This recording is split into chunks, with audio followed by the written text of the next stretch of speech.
National conference के नायब सदर उमर अब्दुल्ला ने उम्मीद जताई है कि सुप्रीम कोर्ट से जम्मू कश्मीर के लोगों को इंसाफ मिलेगा। इंसाफ की उम्मीद है।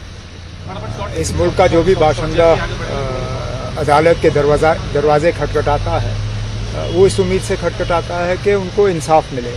और हम जम्मू कश्मीर के आवाम के तरफ से यहाँ सुप्रीम कोर्ट का दरवाज़ा खटखटाने आए हैं इस उम्मीद के साथ कि हम ये साबित कर सकें कि 5 अगस्त 2019 जो जम्मू कश्मीर के साथ हुआ वो गैर कानूनी था, गैर आईनी था, और यही हमारा मौक़िफ़ रहेगा अदालत में।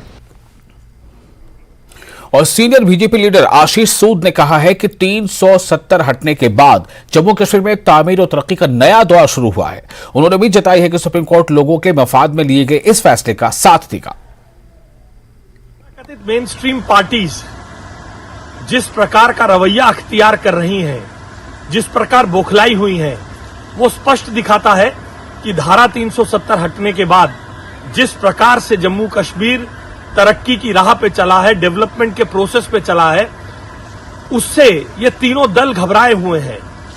गांधीज, मुफ्तीज और अब्दुल्लास, जो जम्मू कश्मीर को अपनी रियासत की तरह, जम्मू कश्मीर के आवाम को अपने रियाया की तरह देखते थे, आज जब जम्मू कश्मीर देश के सभी राज्यों के साथ तरक्की की कदमताल कर रहा है, इन लोगों को समस्या है।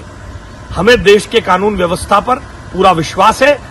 देश की सुप्रीम कोर्ट भी, देश का उच्चतम न्यायालय भी संसद के इस फैसले के साथ जम्मू कश्मीर की जनता के हितों के साथ अवश्य खड़ा रहेगा। और जम्मू कश्मीर के साबिक नायब वजीर आला और बीजेपी के सीनियर लीडर कविंद्र गुप्ता ने उम्मीद जाहिर की है कि सुप्रीम कोर्ट में ये जो समाअत हो रही है, जो फैसला आएगा वो धारा 370 हटाए जाने के पक्ष में होगा। सुप्रीम कोर्ट में धारा 370 की सुनवाई होने जा रही है। धारा 370 35 ए को लोकसभा राज्यसभा में पूर्ण चर्चा के बाद और पूर्ण बहुमत के साथ हटाया गया है।